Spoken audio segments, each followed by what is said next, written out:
La lune, une église, un cyprès.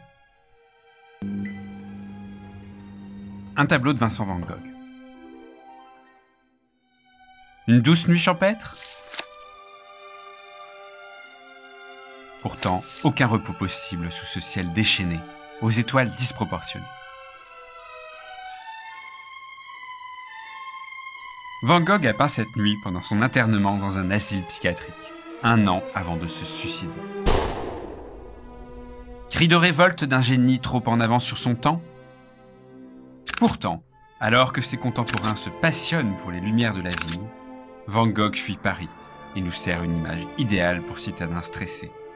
Évadons-nous sur les ailes de la folie artistique et retrouvons le plaisir apaisant de la vie rurale. La folie de la nuit étoilée ne sert-elle qu'à masquer une vision réactionnaire?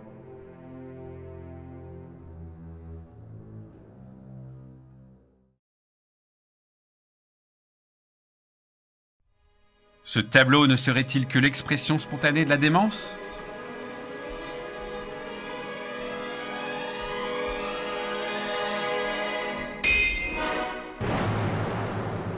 Méfions-nous des jugements expéditifs. Van Gogh peint sa nuit en 1889, à une époque où l'astronomie amateur est une pratique popularisée par des manuels de vulgarisation, illustrés grâce aux toutes premières photographies du ciel. Cette spirale s'inspire ainsi de nébuleuses réelles. Vénus, qui achevait son cycle, était particulièrement brillante cette année-là, et la Lune est telle que le peintre pouvait la voir depuis sa cellule, à l'aube du 25 mai 1889. En revanche, en contrebas de sa fenêtre, Van Gogh n'apercevait qu'un enclos. Il compose donc un paysage fictif, où il ajoute le cyprès et le clocher de village, qui crée l'effet de profondeur et structure l'image. Et même la tempétueuse spirale aide à repérer le point de fuite situé à l'aplomb. Si la folie n'est pas dans la composition, n'est-elle pas dans la touche? Si brutale et brouillonne? Dans sa hâte, Van Gogh ne prend même pas le soin de recouvrir toute la toile. En réalité, la touche renforce l'opposition entre les deux parties du tableau. En bas, chaque maison est cerclée de noir comme un vitrail. Et les arbres sont traités comme d'épaisses pelotes de laine. La terre a la solidité d'un ouvrage artisanal. Le ciel, en revanche, est fluide, comme un banc de poissons. La lumière des étoiles se propage par ondes concentriques. L'agitation du tableau est donc plus calculée que spontanée, avec l'opposition de deux forces. Celle ferme et tangible de la terre, et celle dynamique et ondoyante du ciel. Tel un pont entre les deux, ce cyprès, épais comme du goudron, et aussi vif qu'une flamme. Pourquoi Van Gogh bouscule-t-il une douce nuit rurale?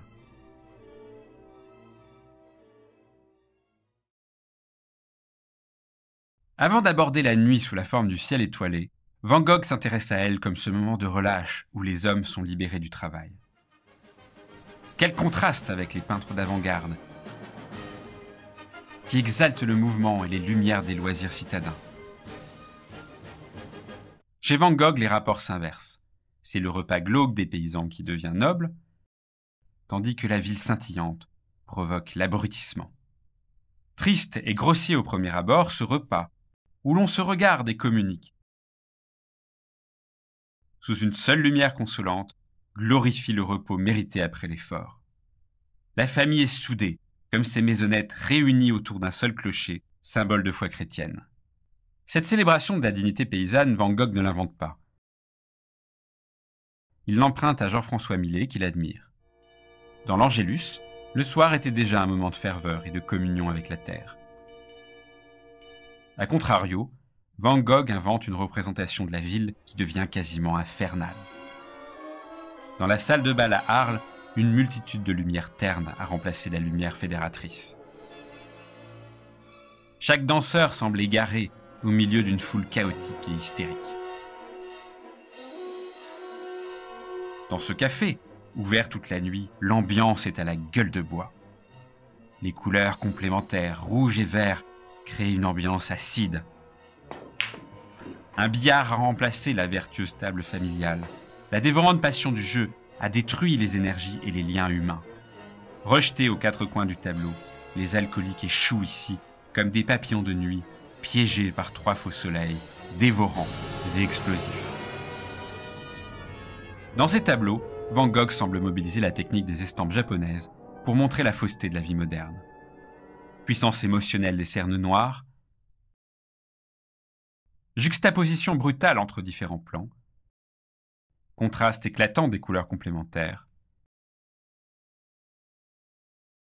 aux vains simulacres et fausses clartés de la ville, il est temps pour Van Gogh de poser l'ordre et l'éternité du ciel étoilé. Mais le match n'est pas gagné d'avance. Malgré un ciel solidement maçonné, les étoiles sont finalement bien pâles et mièvres face à l'éclat acide des réverbères reflétés dans l'eau. Van Gogh découvre le phénomène de la pollution lumineuse. Les lumières artificielles nous empêchent de voir les étoiles et envahissent même les environs des villes à l'image de ce réverbère qui annonce qu'un bout de campagne va encore être absorbé. À la manière de ce montage satellite de la NASA, réalisé plus d'un siècle plus tard, la Terre prend des airs de ciel étoilé.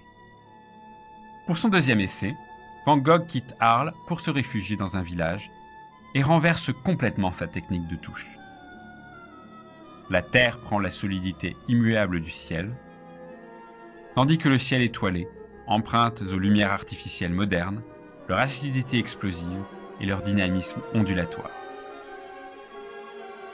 Le résultat est spectaculaire, mais franchement exagéré. On replonge dans la folie débridée. Pourquoi Van Gogh s'est-il acharné à exalter ainsi la puissance du ciel? Est-ce si grave d'oublier les étoiles?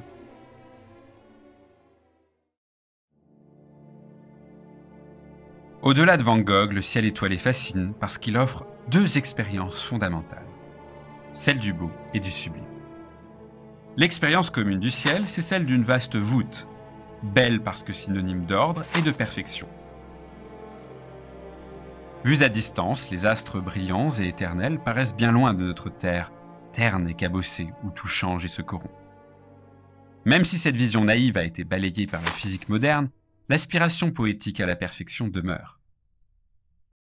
Van Gogh voit dans le ciel étoilé une carte géographique et dans la mort une navette spatiale.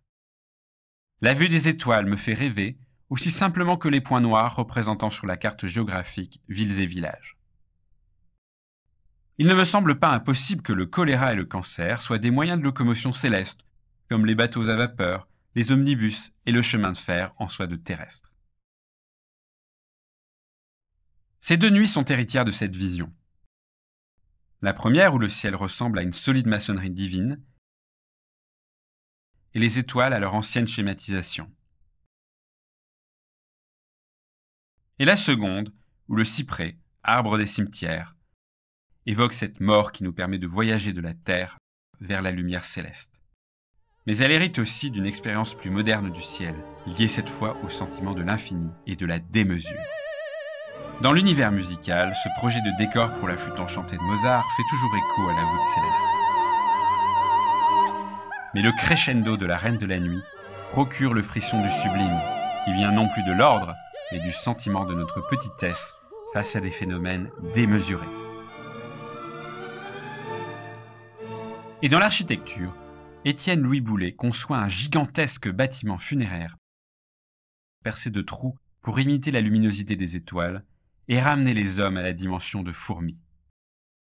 Avec la seconde nuit, Van Gogh cherche aussi la voie de la démesure. Il innove en introduisant dans son ciel ce que les peintres savent bien saisir, la force des éruptions, des avalanches et des déluges. Mais cette fois, il ne s'agit pas de célébrer la science face à l'imagination, mais les facultés de notre volonté. En effet, notre volonté peut rester ferme, même à l'égard de ce qui peut la détruire.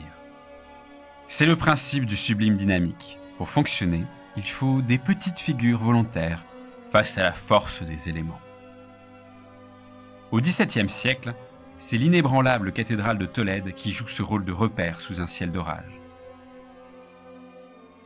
Van Gogh transpose ses forces directement dans le ciel au-dessus du fier clocher de Saint-Rémy. La prétendue folie de la nuit étoilée est donc bien calculée. Le banal village provençal accède au mythe, celui d'un sublime point de repère face aux secousses de la modernité.